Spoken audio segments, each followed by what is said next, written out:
Hi.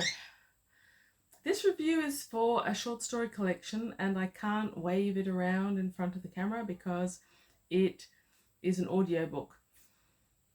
Now, this audiobook is one that I got through the library app, and I listen to mostly on my car. It's a bit of an odd one. It's called Great Classics of Science Fiction, and it's a collection of pretty classical authors. But when you have a collection of short stories, normally you'll have an editor, you'll have a foreword, you'll have a bit of explanation about what the whole story thing is about. This one had nothing. It went straight into the first one. Looking online, even with the ISBN, which I can get from the library app, I couldn't find much about it. At the end, it says that it is the property of an American ABC, or I think it is, and that it's copyrighted to 2010, which is clearly much later than most of these authors, most of these stories, or most of these narrators were operating. Plus, a couple of the stories sound very much as though they actually originated on a cassette player. So I guess it's some compilation made out from previous compilations. I don't know. Now, the narrators can make or break an audiobook. I was listening to this while I was driving. I often couldn't stop to get the name of the narrator as it was starting. And I found out rapidly that this particular audiobook, you can't find any information about it except, well, through listening to it. And it's not that easy to reverse. So I don't have all the narrators. Apologies, whatever. Great Classics of Science Fiction. First story is The Door in the Wall by H.G. Wells, the late, the great, the most amazing science fiction author.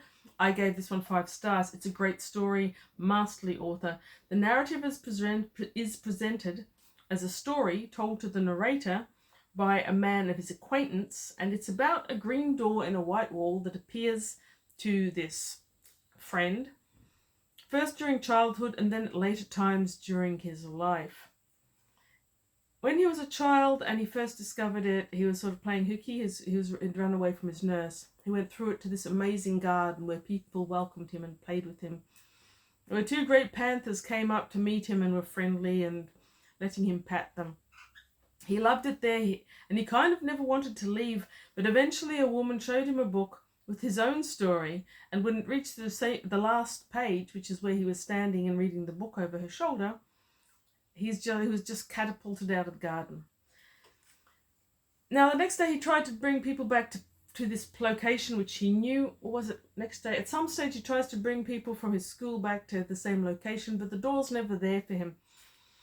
And then as he grows up, becomes a scholar, goes to university, or colleges I think they call it, and then on into a profession, this door will randomly appear throughout his life at times when he can't go through it. He always kind of wants to, and sometimes he comes back and looks for it, but it's not there then. It is available to him when he's about to go to an important meeting, when he's about to meet an important person. And it passes him by. Now he tells the narrator the story over dinner and says, but next time I see it, I'll go through it. And I'm not going to worry about spoilers in this collection. They're all old stories, and, they're short stories. They're worth reading for their own enjoyment, mostly not for the kicker at the end. So the kicker at the end of The Door in the Wall is that the narrator then says, well, after all that story, which I only half believed, and I wasn't sure I would believe, then I heard that he'd been killed. He'd been found at the bottom of a building site. He'd gone through a door normally used by the workmen. So he was probably deluded into thinking that was the green door. But wait, what if he was right? And he did actually go through the green door. It's one of those beautiful stories that H.G. Wells can write, keeping you feeling as if you're listening to something mild, but at the edge of your seat as well. Okay. Story number 2 is called All Cats Are Grey by Andre Norton. What Jake from Pulp Mortem calls the original cat lady, I think. I gave this one 5 stars as well. It's spooky, thoroughly science fiction story, though, about a woman and a spaceman who go hunting for the Empress of Mars. The Empress of Mars was a luxury spaceship which disappeared with all passengers and crew. Now, the woman Andre Norton, who was a female writer, is notorious for not writing very many women parts or very many good parts. And this is a third-person descriptor of the woman who appears in the story. But she's actually a really interesting character. Apparently she's a computer genius, though Andre Norton doesn't use the name computer. And it's travelled all the spaceports, all the different places she goes. She makes money, she moves on. She doesn't talk very often. She likes sitting in bars with her companion cat. But when she does talk, people listen because it matters. So she sees this spacer who's on the verge of losing his spaceship. She goes up to him and says it's about time for the Empress of Mars to reappear. He stops drinking. They go to this spaceport. They go out to the Empress of Mars. And it's this whole abandoned ship, and they're exploring it, and then the thing that made it a ghost ship appears. And this one does have a bit of a kicker to the end, which I'm not going to tell you. It's a bit spooky. It's definitely science fiction-y. There is a cat, and it was a lot of fun. I do recommend this one. The narrator, who I can't name because I never found out who they were, was also really good for this story. Some sources call this a novella. I thought it was shorter than that. I thought it certainly suited as a short story. It was first published, I believe, by Fantastic Universe while Andre Norton was writing as Andrew North, and that was in 1953. The narration was adequate. It was a little trifle annoying at first, but you fell into the story and you stopped listening to the narration. Story number 3, A Martian Odyssey by Stanley G. Weinbaum. This one was definitely a classic science fiction with all the classic-y science fiction-y feel to it. So the first expedition to Mars crowd around a man whose rocket ship grounded, forcing him to start walking back to the main ship. And this story is told as this man who's made it back to the ship and he's talking to his expedition mates about what happened while he was lost. The setting is classic science fiction, and if that's a genre you like, the story itself, for what it is so much fun. There's the gruff guy talking, and there's the French biologist who gives a biology spin to everything that's mentioned. It's a whole heap of guys talking about stuff that happened, basically. But it's fun, and it's got so many aliens. Weinbaum made all the aliens in the world from the Mars, from strange creeping algae to grass strands that move aside when you're about to walk on them, to strange octopus-like, to a silica life form. It's like, if you like aliens, go look for the Martian Odyssey, because this one will be your jam. So along the way, he encounters what looks like a strange alien ostrich about to be eaten by a strange alien ground octopus. He saves the ostrich, who becomes his buddy and is clearly an intelligent life form with his own knowledge of Mars. We never learn too much more about him because the ostrich speaks ostrich, and though the main guy, what's his name, and the ostrich share a few words eventually, they don't talk easily, and they obviously have very different concepts. But it's great. Anyway, they travel across Mars. There's a whole heap of adventures that they have along the way, including the silicoid life form. This one does have a kicker at the end, which is kind of fun, even if you do see it coming. One of the best multiple alien classic short stories I've read. I'll give it that. It wasn't improved by the narration. The attempts to do accent just made the stereotyping worse and was a bit wince-worthy. But yeah, overall, this was a great story. Number 4 was Victory by Lester Del Rey, and I only gave that 2 stars. So it was rather long, it was quite erratic, and I have to say I found it pretty tedious. If it hadn't been an audio, I think I probably could have either skipped it or skim-read it, but I couldn't. So you have an Earth man who may have been called O'Neill, I'm not sure. He's returning to an alien planet after fighting a war against the Thrum, or something that sounds like the Thrum, and the planet is wrecked. Earth refused to help. Only some individuals shipped out to join the army, like our main man O'Neill. The planet has been decimated. The aliens on it sound like they're bilateral bipeds like humans, but they've got a different colour skin.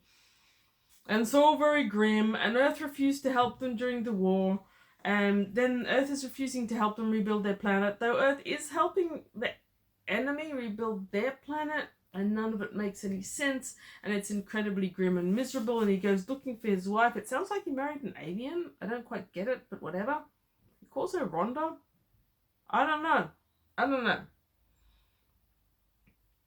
It was tedious, and I've got to say, yeah, okay, so all that happens, and then he ends up shipping back to Earth because there's nothing for him on the planet, and on Earth he becomes a little bit of a vet living on the streets, not doing well. He wants to ship back out again, only they can't ship out anymore, or he's too old for a colony planet, or whatever.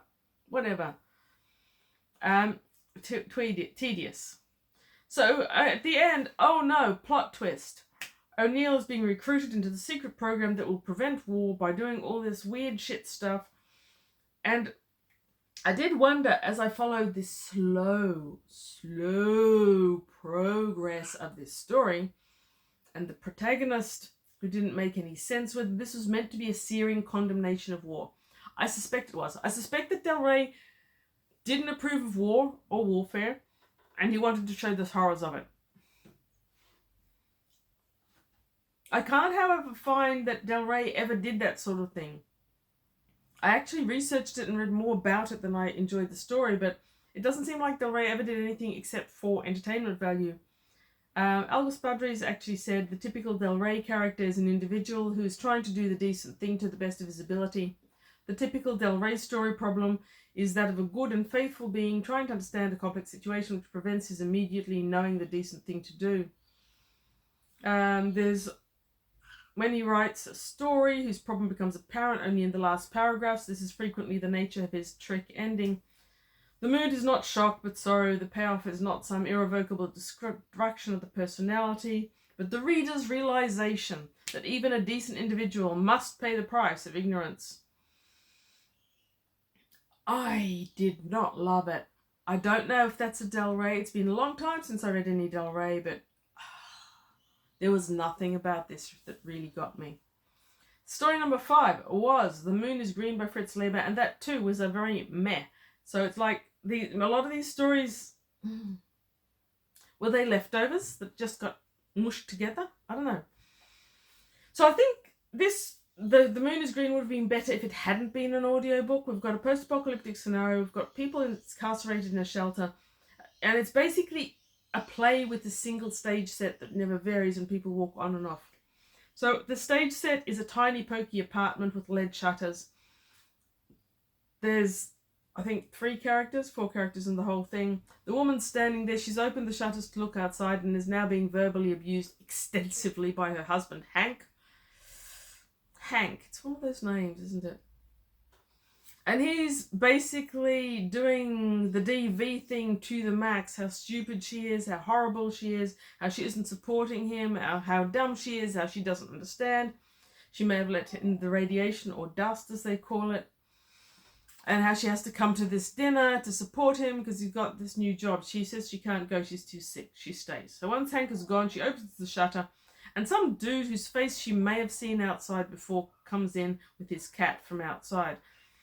Dude tells her that despite all the lies they've been told, outside isn't bleak, tormented and radioactive. It's beautiful, there's gardens, there's people, they're a bit different, but it's all fine. And she's just lapping up this nonsense. Then Hank comes back, yells at her some more, another DV situation. It's very dated and it's very cringe. It's like, I don't know Fritz Leiber, what he was doing here, but this has dated poorly. It reads like domestic abuse, basically. Yeah, so there's an end and some other stuff happens. I remember it. I didn't enjoy it. The narration is, I believe, by Catherine Kellgren. And she was a very well-known and respected narrator. She was a prize winner even. But she started on the stage, and I think this story would have been better reading it than listening to it, because she does not read it and she doesn't narrate it, she voice acts. I don't always love the voice acting in the audiobook. And here she'd go from whispering this way, little voice, to yelling at you when Hank walks into the room. And oh, wow.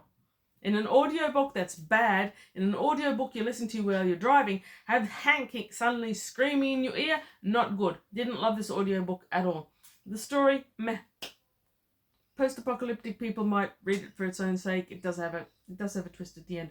Story number 6 was The Winds of Time by James H. Schmitz, narrated by Stephen R. Thorne, who also did several Doctor Who villains. So if the narration sounds familiar, that's because he's a known actor. By story 6, as you can tell, I'd figured out that I needed to catch the narrators early on. So this was both a great story and a great narration. This was another 5-star one, thank goodness.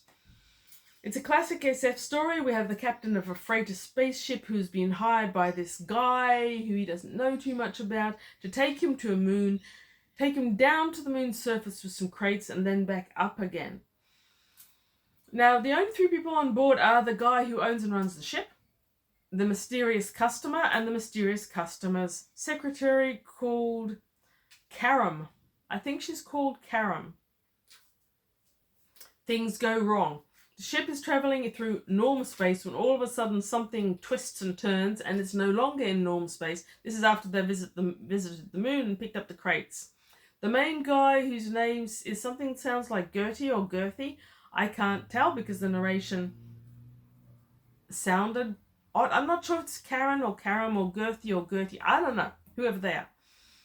Anyway, he assumes that since his ship hasn't ever fallen out of normal space before, and since he's never heard of anyone else's falling out of normal space, it's got to do something to do with these weird crates that his customer brought up from the surface. Now, the customer in this twisting and turning has been knocked unconscious. And I'm not going to tell you too much of this plot because this one was a lot of fun, and listening to it or reading it, The Winds of Time by James H. Schmitz, I do recommend that for its own sake. So there's an alien or maybe aliens, and there's some boy-girl stuff being chased around the spaceship by alien or maybe aliens. There's some weird stuff. There's some timey-wimey stuff. There's some spacey-wacy stuff. And there's a whole side serving of weird salad. I really enjoyed it. Terrible danger to everyone. We may go through space so far that we can't return. Heaps of fun. Classic SF at its best. No complaints at all. Number 7 was The Defenders by Philip K. Dick. Narrated by probably Gregory Hinson or Hansen, depending, because Gregory, something beginning with H, had a slight quirk to his accent or intonation that I couldn't quite get, and the second vowel in his surname was one of the things that I never quite got. So this was a super excellent short story, pure SF, speculative. Mankind has to move below ground in the wake of a nuclear war. They now toil underneath the earth to provide the materials for leadys on the surface to continue the war against the Russian. These leadys are kind of robots, presumably made of lead to make them resistant to all that radiation that is everywhere on the surface. And they're AIs because they're really smart. They're not quite called AI, and they're not quite independent manufactured robots, but they're propagating the war effort. Now we find that the people below, we've got another unhappy wife who's bored with being underground. There's actually no good females at all in this compendium, except for Andre Norton's. I just realised that. Whatever. Anyway, people below the ground watch these shows telling them how the surface war is going, or showing the miserable sights of ruined San Francisco, etc., etc. Which is pretty much how World War II did. They'd send these reports from the front and they'd be shown in the cinemas. So something like that. Now, our main protagonist works on a project, and he's summoned by his boss to go up to one of the upper levels. Level 1 is the last level before you go up to the actual surface, where no one goes before radiation. Almost nobody goes to level 1. It's really, really scary, and his wife is terrified for him. He's summoned to go there. The lady who's giving the report has triggered something weird, so they've got another one. There's another report. And then he ends up joining the first expedition that's been gone to the surface for however long they've been underground. So we get this image of all these people toiling in the factories underground to smelt metals to send up to the surface, and everyone living this miserable underground life. Not as miserable as the ladies onto the surface who are fighting the war for them, but you know. This one I'm not going to say the end to. It's got a couple of twists. Yes, it turns out that the ladies are doing something sus that they haven't told the humans about, and they can do that because their job is to propagate the war that the humans have told them to do, and they're obeying the humans. So it's not actually a Terminator scenario, but it's an interesting scenario. It's well done. Everyone deserves to read this in their own right.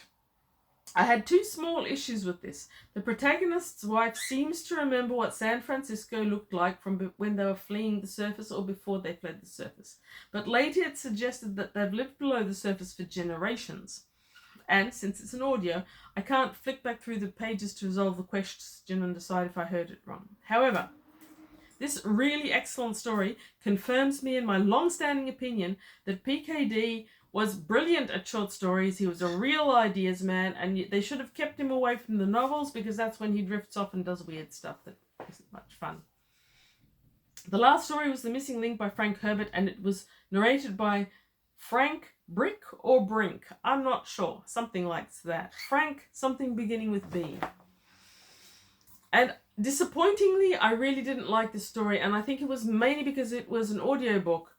I was looking forward to it. I like Frank Herbert in general. I've read some Frank Herbert recently, or reread from some Frank Herbert, and I want to read more of his. I expected this to be a great story, and I suspect, essentially, it probably is a really great story.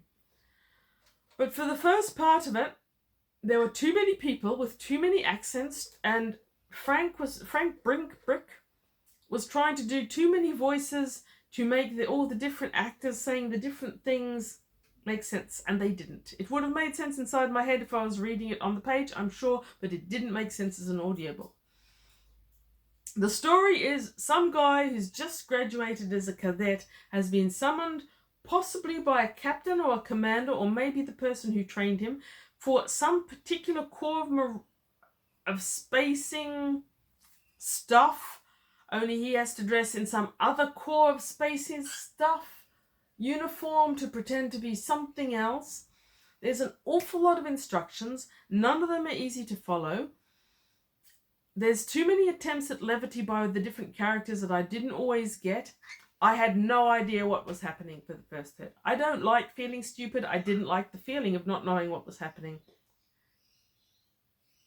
In a paper book, that wouldn't have happened. I could have reread until I got it. But yeah, in the audio, plus I was driving, things were happening. I can't pay attention to an audiobook when there's cars racing towards me or doing strange things down one-way streets going the wrong way. So then we reach the second part of it, and he gets shipped off to this planet called Genua or Geneva or something beginning with G. Planet beginning with G. On which a ship of theirs called Paradise or Paradiso or something beginning with P has been lost with all hands. So they want him to contact the natives. There's one existent city, there's another that's been wrecked. They seem to also live arboreally. He has to contact them, find out what happened to their people and their ship. And if he can't find that out and isn't out within 5 days, they're going to bomb the whole planet into non-existence. So it is very, very odd. The level of militant combativeness in leveling a whole planet because you lost a ship seemed to me odd. I didn't seem to get any explanation for why that would be the case either. And there's a lot of back talk from the new cadet about how meeting aliens is a great thing and everyone learns a lot. I don't know. Don't know what was happening there. Anyway, he gets down there. He meets the aliens. Through a freaky outsmarting thing, he figures out where the ship is and what's happening and what they're doing and how to save them from being eradicated off the face of the universe. And happy ending. And then we have this Agatha Christie great reveal at the end where he sits down in the office of the commanding officer or whatever it is, drinking brandy, and explaining how he guessed it all. I mean, honestly, I could have bypassed 90% of this and just got to the ending and had the explanation. The explanation was actually pretty good. The overall concept was pretty good. As an audiobook, this was a big fail for me. So, anyway, these individual stories I may or may not recommend. As I have said, the compilation I think is a bit odd. I don't know if this was ever an actual paper book or if it was just an audiobook. Should you read it? If you've listened this far, you can make up your own minds. Some of the stories you should definitely check out though. Thank you very much for watching. Read good books and stay cool in this terrific heat.